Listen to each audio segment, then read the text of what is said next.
Welcome to Confirmation Bias, presented by the League Ambassadors. I'm Ambassador Kenny Ken, and ultimately, it's not going to be man versus machine. It's going to be about the man who is the machine. And that's my confirmation bias. I'm Ambassador Dad, and 24 years ago today, Reggie Miller took the heart of the New York Knicks by scoring 8 points in 9 seconds to beat them in Game 1 of the semifinals of Eastern Conference. I don't think that shit happens again because who's going to get away with that push? And that's my confirmation bias. I'm Red O, and when the horses entered the gate for the 143rd Kentucky Derby, their jockeys were from Louisiana, Mexico, Nebraska, France. Not one of them was a black American. And truth be told, that is the norm. When Marlon St. Julian rode the Derby in 2000, he became the first black man to ride in the Kentucky Derby since 1921. Now, the real question is why? The real answer is Jim Crow. Now ask me if my bias is confirmed. The only other thing I want to speak on is our girl Ayesha Curry was having a rough day, and I just want to say to her, hey, big head. And that's my confirmation bias. Oh, he used all his notes in the intro. Well, I'm Ambassador Chef Curry, and I've decided not to get too caught up in the outcome of what we see on TV because a wise man just recently warned us that we're no longer watching sports, we're watching entertainment. And that's my confirmation bias.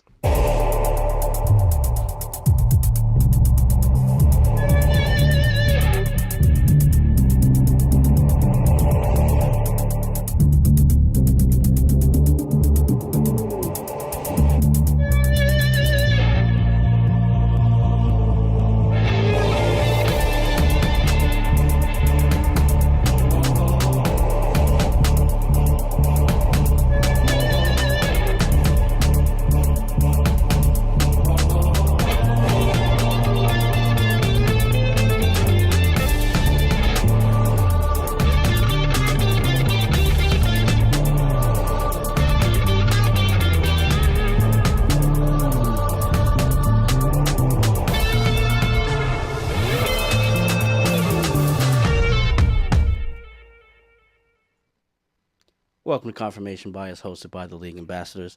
I want to thank Brother Omar, Red O, for that concise and short to the point confirmation bias to open the show.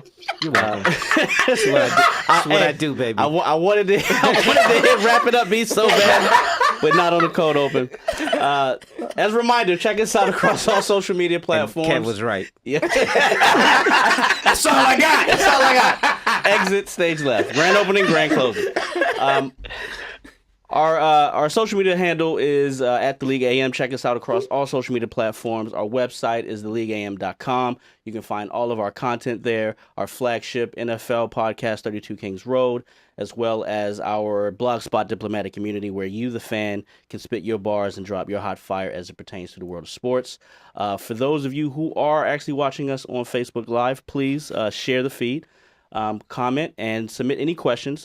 We will attempt to address them at the end of our show in the segment, Diplomatic Community.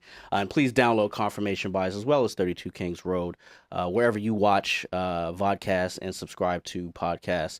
You can also subscribe to our YouTube channel, which is under the banner League Ambassadors, and download the app Twitch, where you can see us do all kinds of fuckery on the interwebs, and our handle on that is also the League AM. This is episode 72 of Confirmation Bias. Today, we will discuss the second round of the NBA playoffs, the big Cinco de Mayo boxing match over the weekend, and football. Notice I did not say the NFL. But before we do that, let's get into some mint juleps, some permutations, in our hot topic segment. Some stupid hats. So over the weekend, as Omar tried to allude to, the Saturday was the 145th. In a roundabout way. Hey, man, I wrote it. Hey, wrong. I feel you though. We're here. 145th running of the Kentucky Derby, and it had an interesting ending to say the least. I mean, what the fuck happened? I'm still Man, this confused. shit had Peaky Blinders written. Yo, talk your shit, Kev. Talk your shit, Kev. I like that. To Kenyon's point, to this moment, I still really don't know. I Okay. mean, a horse crossed the finish line Kev, first. I'll run it down for you. Then we can get into it. Please do. So Maximum Security, who was the favorite, Which is a great name. right, is also the name of our show. So we did there. Jailbreak. Yeah.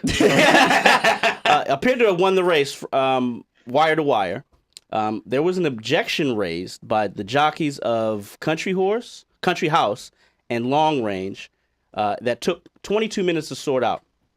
And for the first time in the history of the Derby, the winner of the race was disqualified, and Country House wins the Derby since he was in second place. So now the question goes to, was that the right call? Like, that's never happened in the Kentucky Derby. Never. But in sports, can you imagine the kind of backlash that would have? You mean like when there was a tie in baseball? Like, shit changed. When things happen in a sport that never happens, usually there's a cascade so I don't think we've seen the changes that may come, because just a lot of people lost a lot of money. I mean, so it was clear when you watch the tape that something went wrong. Yes. And I think that, people acknowledged it, but when the stewards, who I don't even know, I'm still trying to figure out what a steward is. Yep. But when the stewards, Referees, maybe? they didn't say anything. And so you think the race is over. Right. Especially with everything that's going on. And there was a complaint lodged by two of the jockeys, I think. Yep. So, I mean, but how many, sporting events have we seen where there's been something that's happened that's been weird? Every boxing event in Las Vegas. There's been complaints that have been lodged, but the result isn't Changed. So, Kev, was that the right call? Well, I'll take it back to my original point. Again, I watched it clearly, but the fact that, okay, we're racing. It's 20 horses in mud and rain, and we're jockeying for position. No pun intended, but I mean, that's kind of what you would expect to happen in That actually is race. the right term. There is no pun there. That's where it's supposed to be used, but go ahead. Well, but this did make me think of what happened with Serena when she got penalized for making contact with somebody in the stands. It's one of those, coached. Yeah, you can't coach. Yeah, well, it's one of those rules that no one thinks of until someone calls it out. And this was one of those things to where I feel like, I guess by the book, was it the right call? Sure. But for something that's never happened in the history of one of this country's oldest sports to impact an outcome like that. And then the residual impact that it has on the Preakness, which is coming up. Yep. And in the event after that, I don't think it was worth it. Well, that's a good point because it's never happened in the Kentucky Derby. The only time that there was ever any issue was after the race when a horse that won the Derby tested positive for drugs. Right. And that makes sense. And that makes absolute sense. But for those who don't really know what happened or saw it. Right. So essentially what happened at the top of the turn, Maximum Security kind of veered right. And the domino effect that happened is he kind of impeded the progress of one horse, which impeded the progress of another horse, which impeded the progress of another horse. So what happens is he doesn't just get disqualified. He he moves to the place of the last place horse that he affected. So he wound up coming in 17th after all this. And he was clearly the best horse. But it just sounds like you just described jockeying. Right. As far Something you would expect to happen. Right. As far as I understand, in order for him to make the move he made, he had to be totally clear, and he was only like 1/4 of a horse length left where he could have did it and it would have been legal. So is that the horse's fault or is that the jockey's fault? They think it's the horse's fault, but the jockey has some control over that because his back leg was where the other horse's front legs were. But I think the reason why the objection was upheld, I think it may have something to do with the news that we talked about a couple weeks ago. I don't think we did it on this show, but we talked about it amongst ourselves. how there were like 23 or 24 deaths at Santa Anita, because of horse safety. So when stuff like that happens, now NASCAR is different. I mean, you are going 180, 200 miles an hour, and there's some sort of protection, but like the cars can be, demolished, and sometimes, drivers die, but they don't necessarily always get hurt that often. But when these horses get hurt, unlike the cars, they kill them. They pull them out the pasture. You're right. Yeah, the horses died. Did the jockeys live? I mean, the actual humans? Yeah. Did they live? Yeah. What the fuck about them horses? They're the athletes.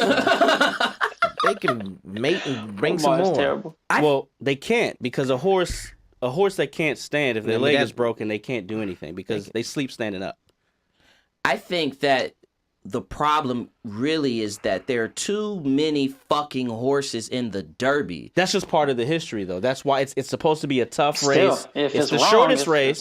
Yeah, It's but the shortest race. The problem is if it's something that happens often, then yeah. But this is the This first is his time first time. It's never happened. Yeah. So the fact that it's happened is you want to address it, because Right. I mean, this is bad. This is bad for business. It looks sketchy as hell. I'm gonna just tell you straight up. Well, this is only the 5th objection that's ever happened in the Derby, and it's 145 years. So the next question to this is, can we avoid this, or how can we avoid this? I just said it. Every other major race has 14 horses. Cut the number of horses. Stop being And fucking greedy. I can't claim to be a big, horse race follower, but when this whole thing came out, it made me think of a bigger point to what not to switch subjects, but we thought about the NBA maybe a week or so ago, that how do we feel about over officiating, how that's related to getting a call right, how that's related to letting human error just play out, because now we're not talking about the race itself. Just like at a certain point in time, we're not talking about X's and O's on the court, on the field. We're talking about a rule or a decision that's being made off the field after the fact that then kind of clouds how we feel about the overall income. It's taking away, as I said in the opening, it's taking away, in my opinion, from the sport when we have to care about these small nuances that don't affect what we pay our money to see. Well, the difference is like, again, this doesn't happen often. So at least not in the Kentucky Derby. So you don't think the horses dying in Santa Anita had anything to do with this, because they're, Peter's up everybody's ass? I mean, I wouldn't know. I don't rock with people who don't rock with me. And the Kentucky Derby and He made horse that racing abundantly clear. don't fuck with black people, so I don't fuck with you. You're not getting my money. Loquaciously. Yes. I was just wrong by 2 years. Yeah. So I kind of liken this to a conversation we had either last season on confirmation bias or the year before, where we talked about how a fan can call in on a golf major crazy, and man. like, hey, so-and-so did this, and they can replay that. That's kind of odd, like that happens. And you're right, Kenyon. It's weird that the stewards didn't make a call, because basically in these 3 races they swallow their whistle unless it's just super egregious. Right. So I think you mentioned that it's shady business. I don't know if that's the case. I do know that the stewards dropped the ball, because it took 22 minutes to sort this out.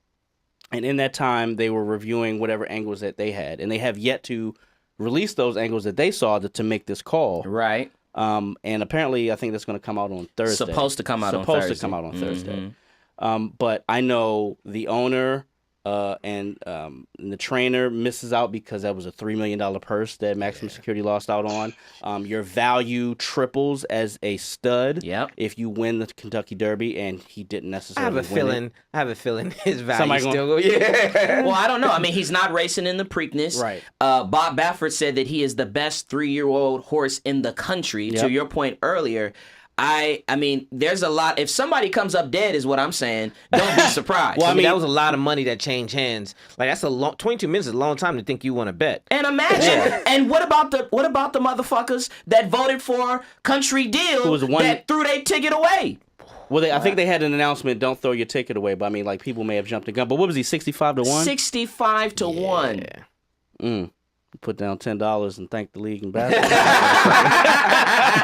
He says Arthur Shelby got 6 episodes to get this shit right. That's all I'm gonna say. Oh, my Get it goodness. right. Oh, there we go. Hey, ring the bell. All right, it's time for Black versus Blue. Hope or hype the NBA playoffs. We've got a series of questions here. Hope or hype NBA playoffs. Red O, give me your best second round series thus far. We've got Houston and Golden State, who just played last night, 2-2 tie. We got Denver, Portland coming up a little bit later. Also 2-2 tie, headed to a game 5. We've got the Milwaukee Bucks up 3-1 against Boston. And we've got Toronto dusting off Philadelphia in their game 5 to go up 3-2. Personally, for me, it's Portland, Denver. Okay. To me, it has it's the most tantalizing. You got the redemption story of Dame and McCollum, who the world threw away after last year's playoffs. Right. Right. And Dame showing... Drew Holiday threw that away. with a little bit of Ray John Rondo on the side. Right. And I think it's probably the most competitive when you have Dame and McCollum, but this one, Denver has more good players. They have a deeper bench. I don't know if they're better coached, but to me, this feels like the series that is the most even. Gary Harris has been a revelation, huh, Dad? To you. Man. Yeah, you've been hating on him, and I mean he's solid. I agree with Omar. Is solid except for like 2 players. So, but I think the overarching question about the NBA playoffs itself, I'm gonna say it's hype because the last 3 years have been a shit show. I agree with Omar, and I don't think it's just because of the 4 overtime game. It's the closest and best played series, and many can talk about the closeness of Golden State and Houston, but I think that's poor basketball. They're just close games. Kev?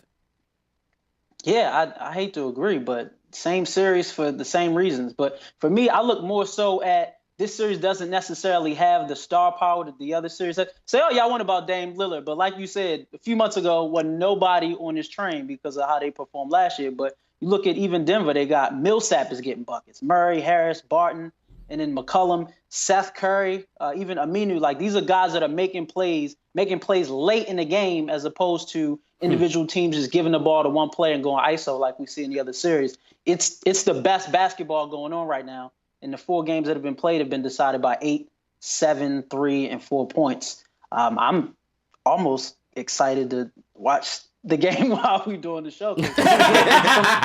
From start to finish, they're just balling. Will we see game 7s in all 4 series? This is not hope or hype. We definitely know it's hype because somebody's going home tomorrow, right, Kev? But how many game 7s you think we got? Coming into tonight, we had 3 series is tied at 2-2. I'm gonna say 1. I think it's the series that we just talked about. I think Portland. I think Toronto and Philly has a chance, despite what we saw tonight. It was just 1 game, and we're going back to Philly. But I don't know, man. I don't think we can put Boston in there after we saw last night. I think they just mentally washed. So if there is going to be a 7-game series, it's the Toronto, Philly possibly, but more likely Portland, Denver. Redo? Agreed. Celtics is done. Kyrie's already packed his bags. That's what it looked like while he was walking down the hall. He was speed racing off the court. Man, he couldn't get off fast enough. So and I feel like the one that's going to the closest in where they're fighting every game is Denver and Portland. So that's really Golden State, Houston's not going 7 games, Dad? Yeah, those are the 2. Okay. Yeah, I don't think we can. Like you said in our group chat, I hate Houston. So do I. I hate Houston. Because that game last night, that game should have been a 20-point blowout by Houston. They make things so difficult. There was a play in the game where Harden hit the step back and got fouled by Clay for a 4-point opportunity, the one where he missed the free throw. Right.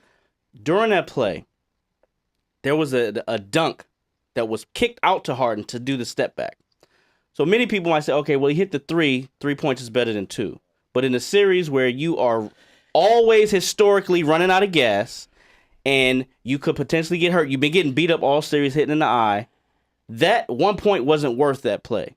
And you just make the smart basketball play. My biggest issue with the playoff basketball this season, and not just this season, but for the last few years, has been that guys still don't understand that the type of offense that you need to play in the playoffs is very different than what you would do in the regular season. You have to take the best shot. Possessions matter. And here's the thing. Instead of trying to trade 2 for 3, how about you take the easy 2, conserve your energy, and then go get a fucking stop. Yeah, because and then come back and score 2 more points. It took more energy for him to do the step back, get fouled, than it would have been for old boy just to dunk it or lay it up. And then you have no energy left to come back and play defense on the opposite end of the court. And the record skipped. It's just they can't keep that pace up and play defense at the same time for 7 games. Having said that about that series in particular, Golden State, Houston, and Kevin, you said it last night, Golden State is taxed. I said it in the first round talking about Golden State versus the Clippers. Wasn't necessarily going to be competitive, but it was going to be physically taxing. Now that we are in a 3-game series, the chickens are going to come home to roost. It's going to show up. But I also think, even though Philadelphia, they didn't show up tonight, part of me think it's kind of strategic. It's also kind of just they're new to this scenario. I think they laid down tonight. They're going to give their all in Game 6, and I think you also have a 7-game series in that matchup as well. I think the only one that's not going to make 7 is the one that's over. Is the one that is the one that is over. Finally, NBA playoffs. And Kevin, you talked about this earlier when we were talking about the Derby. Is there an officiating problem, or are the players to blame? There's a lot of bickering, a lot of complaining, not only in the games but after the games. A lot of talk about officials, and I mean in a way, it feels like this is just a playoff rite of passage, that there's always bitching and moaning about the refs. But is there something different this time, or should the players just shut up and, shout out to Laura Ingraham, play basketball? Fuck her. I think that the root of the issue is caused by the players, which, to your point, Kenyon, like the game is kind of evolved into playing a brand of basketball that puts the responsibility on the referee to decide the outcome, as opposed to just playing basketball straight up. Like with Harden, and I think it was either the first or second game when they complained about officiating, where when he jumps, he kicks his feet out and like he creates the contact with people. That's why he hits Draymond or falls in the clay. Like there's certain plays where he gets fouled, but even when he drives to the hole, you see him slow down to create contact. And instead of just playing the game straight up, it's like these guys are resorting to trying to beat the refs instead of the guy in front of them. Well, I'm not defending officiating at all. I just feel like the game has changed into this where officiating is so important when it shouldn't be. Well, there's a place for slowing down and creating contact. That's part of the game. But what's not part of the game is when you see him slow down and hit someone and then flail, because he did that last night, and that happens all the time. And my big, to answer your question, is both. It's bad officiating, and it's the kind of game that they play now. My biggest concern is, as an NBA official, with all the scrutiny that you've had from the Tim Donaghy going back, fixing games, the foul calls on this one particular player all year.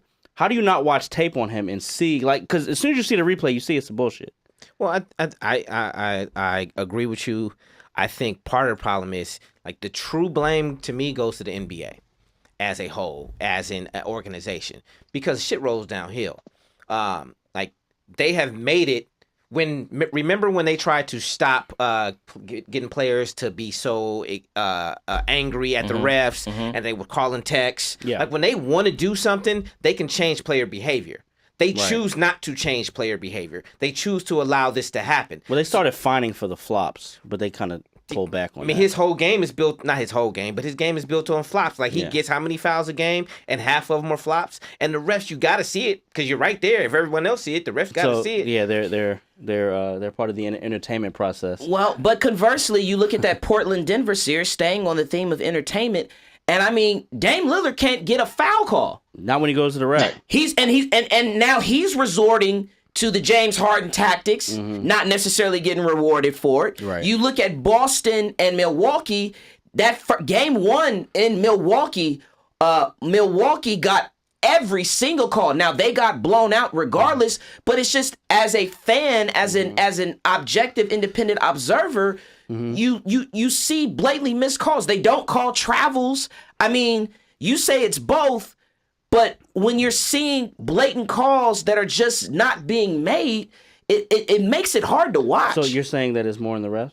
I think so. I You think so. I mean, Players do what they can get away with. to the credit of the refs, Yeah. these players are now more skilled at doing more difficult things. I'm not going to say more skilled. I'm not going to give them that. But they've made the more difficult things easier to them. They learn how to work the system. Foul is still a foul, and or maybe the Or NBA, travel is still a travel. Yes, the NBA, the NFL had the same problem with a catch. Like there's things that should just be defined, even if there's some slight gray area. But we're at the point where people just don't know what the hell it is.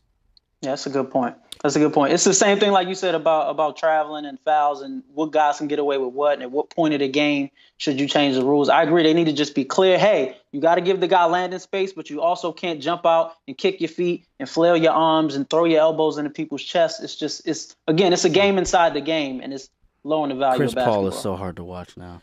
Well, he's getting old. Yeah. He's getting old. His The sun is setting. No, and that's going to continue to be Houston's problem.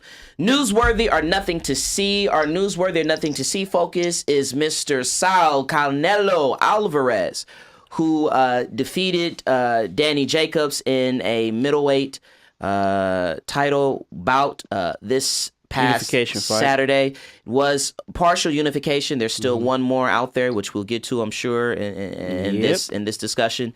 But he defeated Danny Jacobs by unanimous decision. First question: does Canelo have any legitimate competition at middleweight? We thought it was GGG. He has, according to the records, defeated him twice. Or no, one was a draw. I'm sorry. And then he defeated him the second time. They may be in talks for a third match. As we just said, Daniel Jacobs was a middleweight champion. He has the belt now. It's looking kind of dry right now at the middleweight, or is it not, Dev? This is definitely newsworthy because there are still some fighters out there. Okay. And before we talk about the fight in itself, I do think Danny could have beaten him, and we'll get there. I think Canelo, especially on this show, with the exception of Omar, because he's been on it, but we don't give Canelo enough credit. Canelo's a really, really good boxer. He's great. His head movement was amazing. But there are people for him to fight. So I think it's newsworthy because there's Big Charlo, who is still undefeated, and that's another fight with a guy with size and power. Jamal Charlo. And speed. Jamal Charlo. Okay. The older Big one. Charlo. Big Charlo. And then we got Boo Boo Andrade, or Andrade, however they say it now. Demetrius. Who also has a belt. WBO. And then there's another beast coming up, Hurd.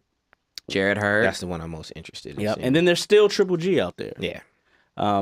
So I think that who recently announced that his new trainer is Jonathan Banks, which I like. Former heavyweight contender, but most notably the trainer for Vladimir Klitschko after the late great Emmanuel Stewart passed. I mean, to answer your question, it is still GGG because it's not like, the first fight I thought GGG won. I thought the second one was a draw. Right. So like I still feel like that is his biggest competition, but really his biggest competition right now is at 147. And that's Earl Spence. And it may be too late by the time he gets up there, but that's the one man I know, or I believe. What about Hurd? I think Hurd will give him problems because he's so freaking awkward. His length and the way he boxes, I think he will give him problems. Out of all those middleweight fighters, Hurd is the one that can do something else. Yes. He's not afraid to fucking go for it, which a lot of boxers are. Kevin, is Canelo the pound for pound number one fighter in boxing?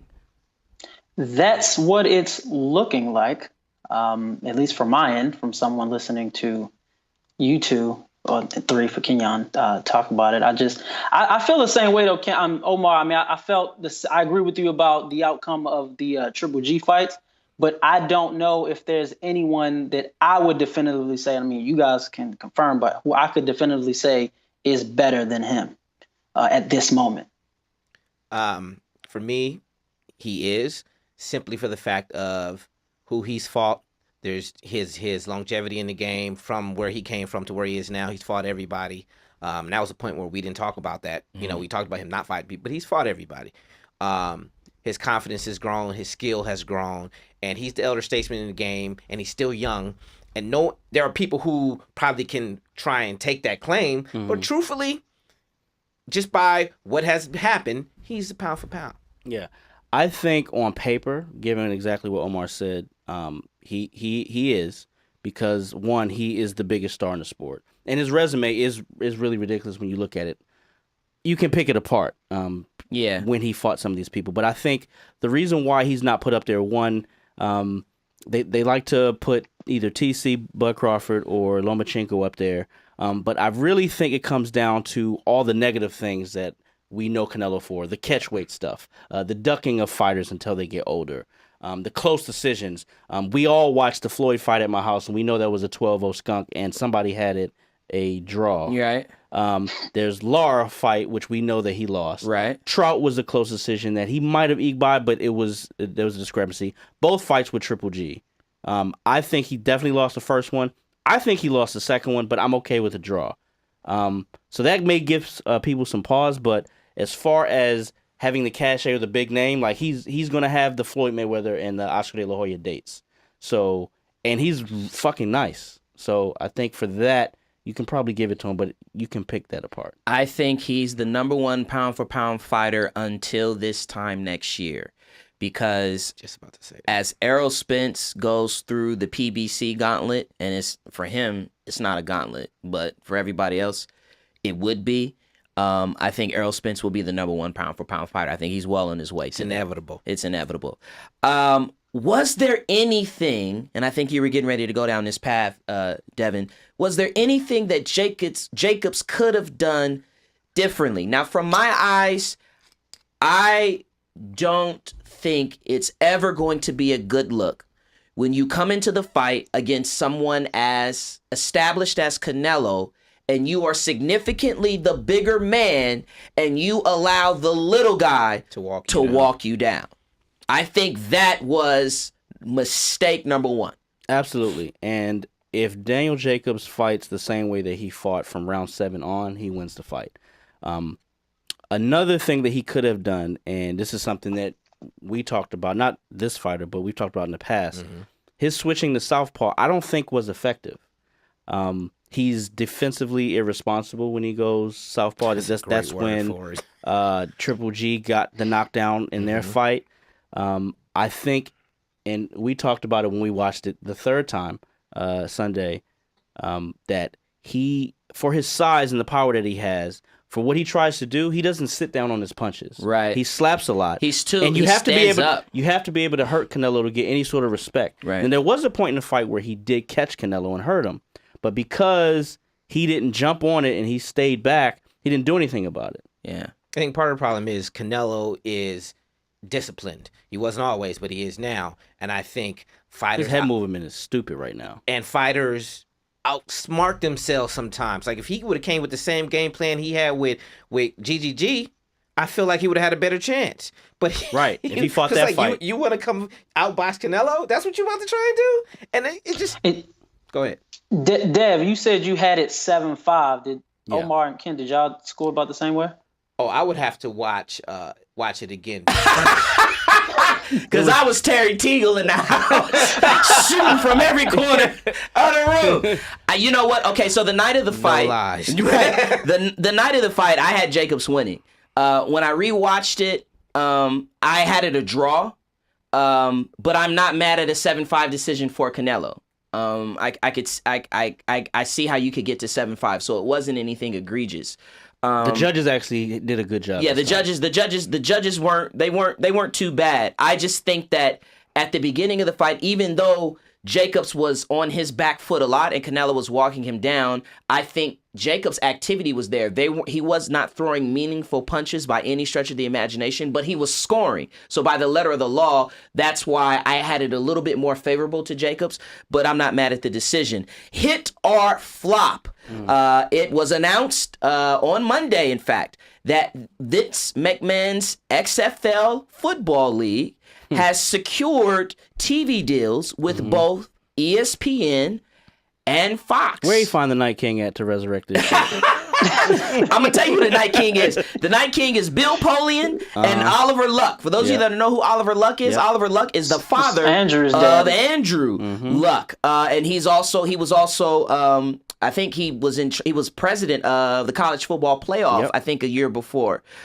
So hit or flop. Will Vince get it right this time, Kevin?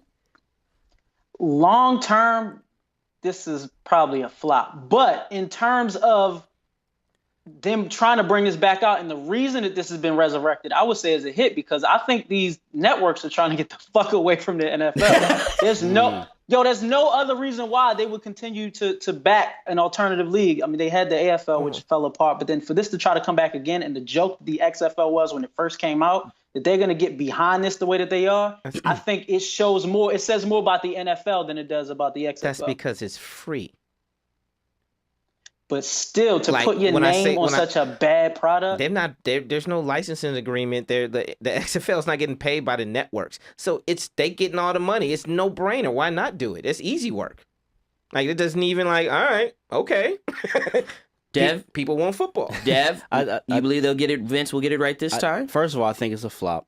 I think that they'll be smarter about it this time. I think they have to have learned from their failures and not be as gimmicky. And I think they actually say that on their mission statement on their site, that they won't change the game like they tried to do last time. But I mean, because if you remember, the the opening part of the game was basically an ACL free for all, which was fucking ridiculous. Right.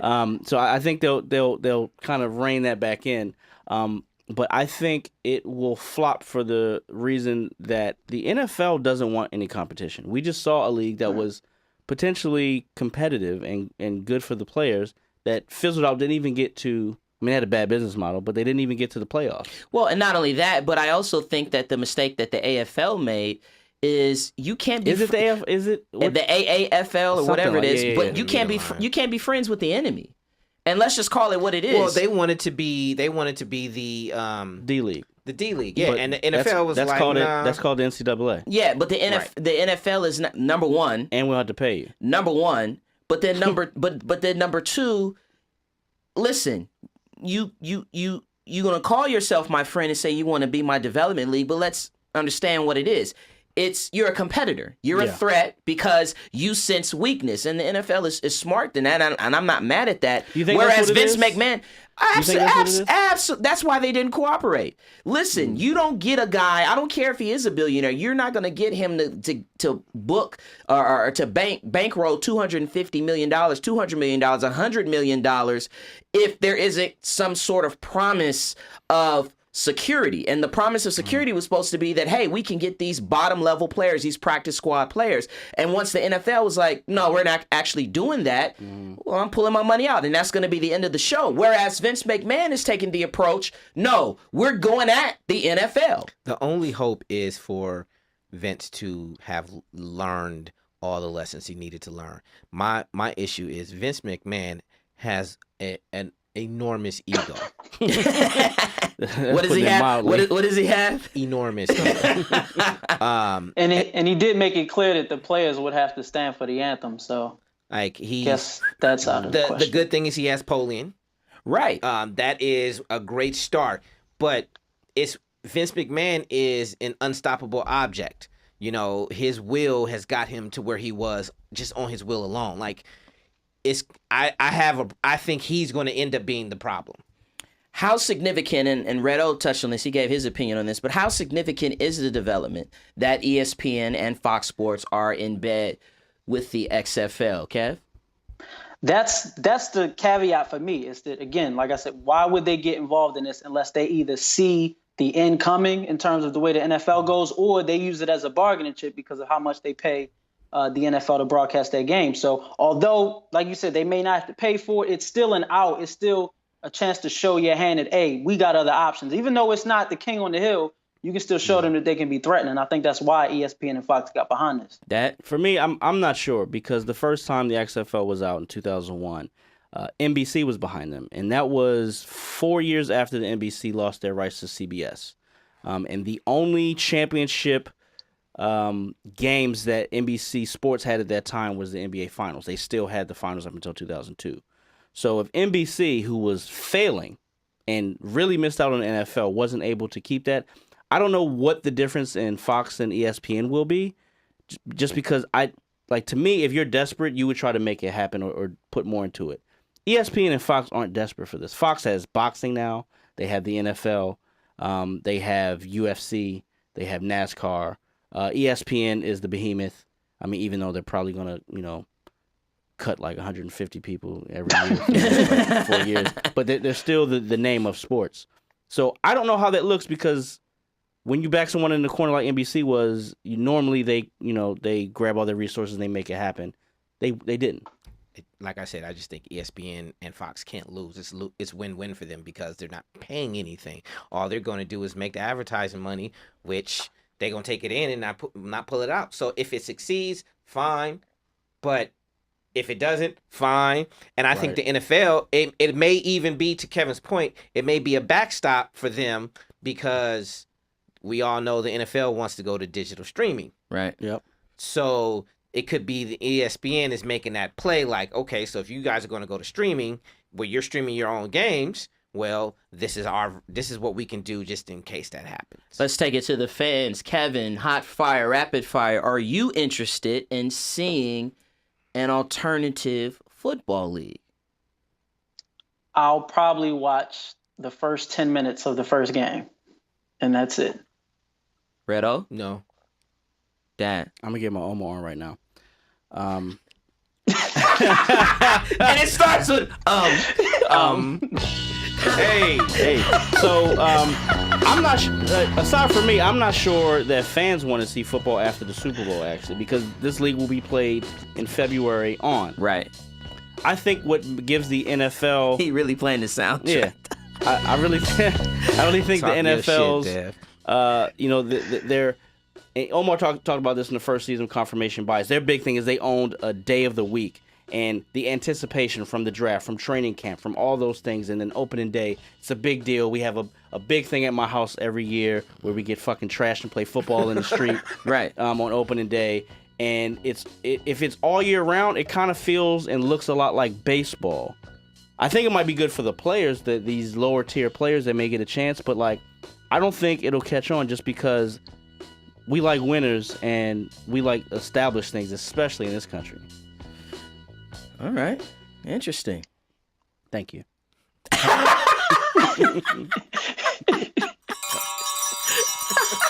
Talk your shit, Dev. He hit me with the smooth thank you. Thank you. I'm done. Omar, it's time for Is You With It or Nah. So like I just said, it's our debate segment, and today we got Kenny Ken and Chef Curry, who's people was in the news all day today. So our debate topic today is Mr. Albert Pujols. Mr. Pujols passed Barry Bonds for third place on the all-time RBI list and is 3 away from 2,000 RBIs. 1, actually. Well, you put the information in front of me. Talk about setting people up. Who wrote this copy? By the way, before you go any further, does anyone have a coin so I don't have to ask? Ain't no change. All right. I'm pretty sure I don't. Kev? No. Okay. I'm participating, so I did not. Yeah, I'll find the app as soon as I'm done talking. You should do the finger behind the hand thing like that. That shit was trash. Go ahead. Oh, sorry. So our debate topic today is, will Albert Pujols go down as the greatest first baseman of all time? And once we find a coin, because this is Shit Show Incorporated. While we doing that, let's just... I found a coin flip. Hey. All right, so I'm going to flip it. And then who's going to call it in there? Kev, you call it in there. Tails, because I said so. It is heads. It is heads. Motherfucker. Kev. Hey, man. What's up, Ken? It's late for you. You go first.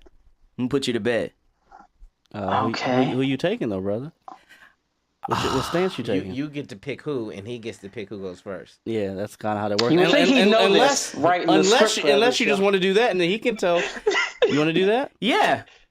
I want to do that. Okay, I'll Kevin, go who do you first. want? No. Yeah, you're going first, but I'll go first, but I choose. I would say that he isn't. Wait, who's judging this debate? Omar is. Oh shit. Okay, Less I'll is. stick with it. I would say Shout that out he to is Junior not. Blue.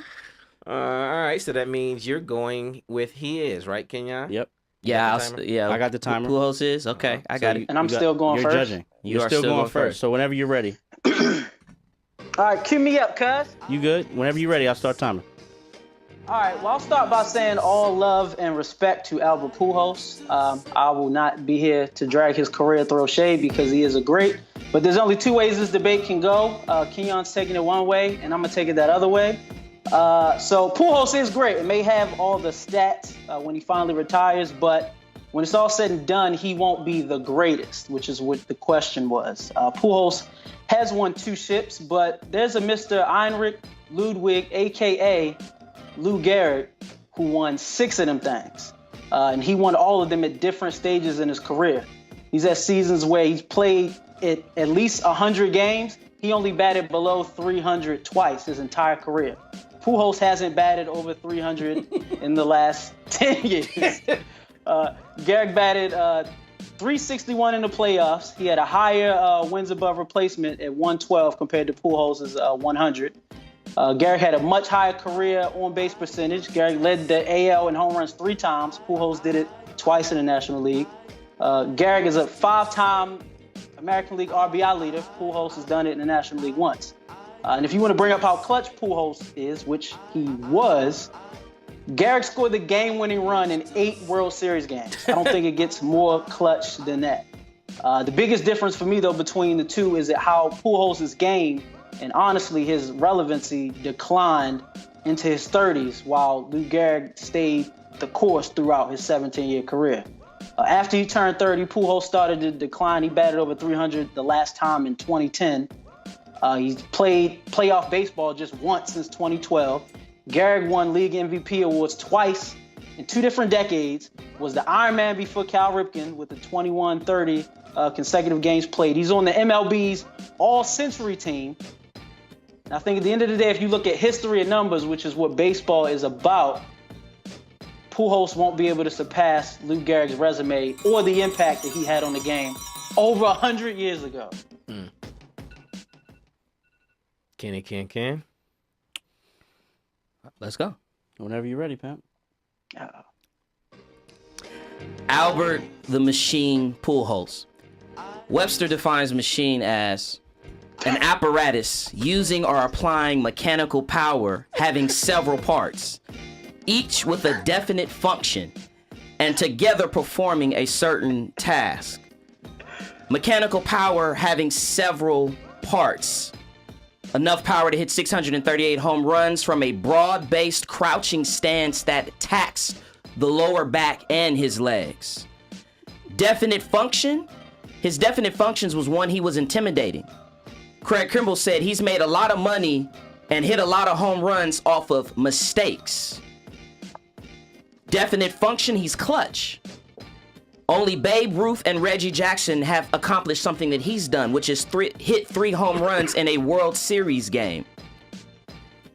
Definite function, he was productive. Only Rodriguez, Willie Mays, and Hank Aaron have joined Albert Pujols to hit 600 home runs and have 3,000 hits. And I mentioned Alex Rodriguez, and that's important because Alex Rodriguez is known for steroids. When Lou Gehrig played baseball, there were no Negroes in the game. And we always talk about players of that ilk not having fair competition because Negro baseball players played in a different league. Albert Pujols played in the steroid era. He played with Barry Bonds, who had 688 intentional walks. Why? Because he was juiced up and knocking the ball out of the park. You know who's number 2 in intentional walks? Albert Pujols. Albert Pujols also performed a certain task, and that was being the best ever. He made the Cardinals forget about Mark McGwire, who single-handedly saved baseball. He mentored the man who reminds us of Mickey Mantle and Mike Trout. And he finishes his career with 2 Gold Gloves, 3 MVPs, which Lou Gehrig had none. He is the machine. Albert Pujols didn't play against Negroes either. Yes, he did. Come on, there's not enough. That's Hey, He played against the Negro. He threw that Negro line in because he knew Omar was, man. And my grandfather played for the Negro League. What did you say about the machines? The consummate what?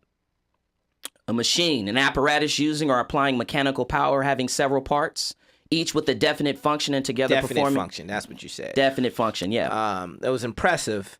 I just think you took too long to get into your argument. Definite function. And take it from someone who knows. Oh my God.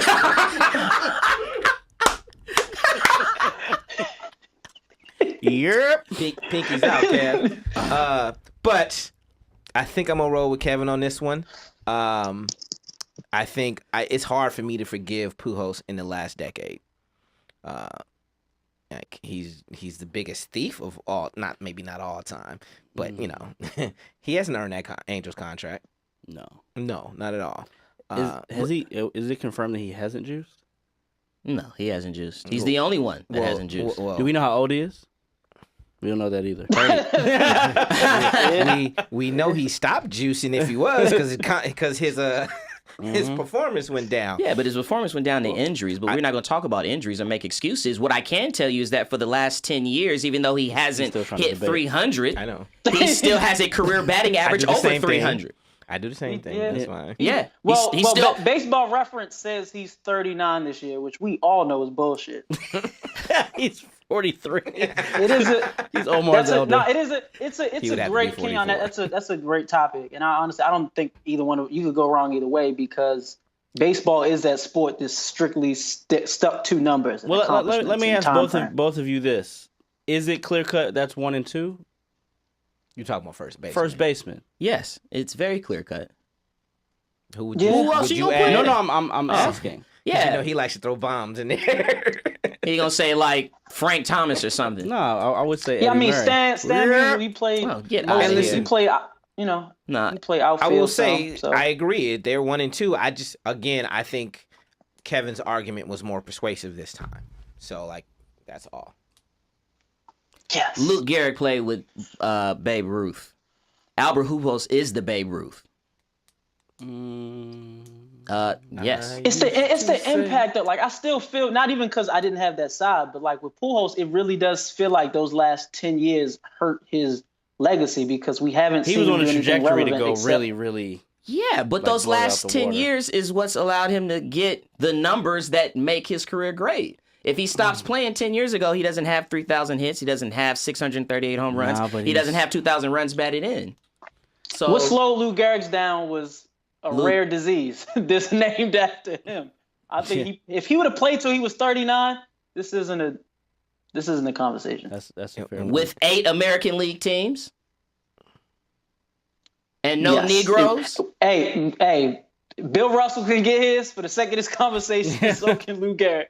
And it's gonna always, as a Dodgers fan, it's always fuck the St. Louis Cardinals. Yeah, that's why I didn't want Omar to be the judge. You made me the judge. Les didn't show up. It's Les not would've that, said but the I mean, same thing. you guys had a front row seat to that for a couple years. Yeah, but I had a front row to his greatness also. That's what I'm talking about. Yeah. I was referring to I that. thought you were saying what he said. No, I was referring to Pujols in St. Louis. That's all good. Kevron, let's get to diplomatic immunity. Do we have anything enticing or something we want to bring up and discuss from the good people out there? Paul from Minnesota. Listen, wrote us. if we do, I can't see it for some reason. So I do want to thank anyone that did contribute and comment, but I'm unable to look at it at the moment. That sounds like Wow. a connection issue. Damn, Kev. Right. So you couldn't throw up some if smoke anybody- signals earlier or something? It's kind of hard to do this with a camera in your face, but That was Yeah. the best attempt to fucking actually qualify that motion graphic in the history of this show.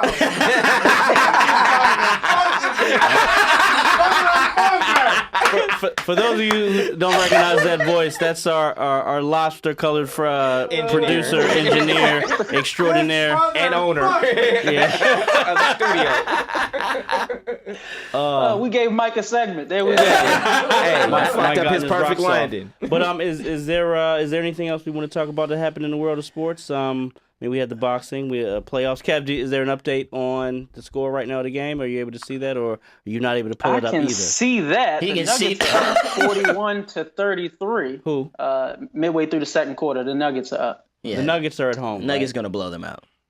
Oh man, Yeah. that going back to that series, I think that we all thought that Portland was gonna win Game 4 because they were just gonna be too taxed and they weren't gonna have anything left. Denver showed great gumption. Dame Lillard actually didn't play that well. He had a good fourth quarter, No, he but didn't. yeah, he didn't play that well. CJ showed up. Yes. And Hood's been playing well. Hood's been playing well. And Evan Turner's a fucking thief. I mean, there's Hey, if we got a moment, can we? Because I don't feel like we didn't touch on the Celtics the way they deserve to be touched. And I mean it. As a matter of fact, go, Kev. Listen, man. They remind me a lot of Philly in the sense that like they have the pieces, they have the guys, but we knew this coming into the season is that this mix would not be able to work with Kyrie Irving at the helm, and it came to a head last night. They have great pieces, but he cannot be your leader, your primary ball handler, your primary decision maker. In the same way that we criticize Russell Westbrook, different results, but it almost feels like they just don't have what it takes to lead a team. Not even from a scoring aspect, but just from a, guys, this is what we need to do to win. It's disappointing, but I think we saw it coming. I talked to a couple Boston Celtics fans today. Oh, you know those? On Twitter, yes. You know, it's all Chicago Bear related, so it's fine. But they want a coaching change. What? Yes. And my response was, I'll take them. Send them west. Yeah, send them way west, please. Don't let Taylor Mason start our own capital. No, I agree with you, Kevin. And to me, it's funny that the New York stuff started, and I thought it was hilarious in the last two games. The New York Knicks chant started in the Houston series because we all know where that's going. And what does Golden State's do they go to Kevin and be like, yo, can you tell us what you're doing so we can sign Clay? No, they don't care. They don't care. They know he's gone. So they're going to sign Clay? They're going to sign Clay. That's as they should. That's going to work itself out. We are not going to let the Boston Celtics off the hook and not talk about that white boy. That's what we not gonna do. Oh, $31 million? Gordon Hayward. Wait, how much? Gordon. 31? Say it again. Wait, say it again. How much? 31. Jesus. Okay. Uno. Listen. His ankle is still on the parquet floor. Listen, no it ain't. No, it ain't. Gordon Hayward is a thief. They're gonna find that out more and more and more. And the truth of the matter is this, Kevin. Say what you want to say about Kyrie Irving, and I'm not saying that you're wrong, but when Gordon Hayward plays well, they play well. Gordon Hayward is a bust. He is who he is. He's a 17-point per game guy. I think he's down to 13 this year because of the pieces. Next year when he averages 17 points and they're paying him $31 million, have at it. That's the real problem. The problem is Gordon Hayward. I've been screaming that all year. He sucks. Hey, I would agree your with you shit, if we kid. didn't see the similar drop-off with Jason Tatum. He was amazing last year. And then all of a sudden you don't run your offense through him. You have a point guard who doesn't know how to get guys involved. I feel you. Right and I'll never let a white dude off the hook. But I feel like the struggles could be fixed with a point guard who knew what the fuck he was And doing. I said this last year, and y'all laughed at me, but I said Tatum was who Tatum was, and I didn't see a superstar in him. I said this shit on the show last year. He is not a superstar. Yeah, and there is also something to be said for it's the second year you have to make adjustments. So again, not disagreeing with you about Kyrie Irving, but at the same time, Jason Tatum drew a lot of attention to himself with the way that he played in the playoffs. So you also have to continue to grow and adjust. And I think we all could see, right, that, you know, a lot was made about him spending time with Kobe Bryant, and he was trying to do a lot of Kobe Bryant mid-range post-up jumpers. Shit ain't working, B. And you ain't Kobe, B. Try something else. Yeah. Right. And we're going to get into that shit next week because that's what you call a long-range teaser. This is it for episode 72 of Confirmation Bias. Please, thank you again for joining us. Download Twitch, download any of our podcasts, wherever you watch podcasts.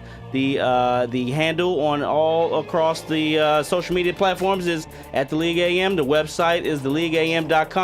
Go to Diplomatic Community, drop your shit, spit your bars, and try to confirm your bias. And peace out. And Hey, big head. Talk your shit. Aisha, you are the girl that I never had, and I want to get to know you better. Aisha.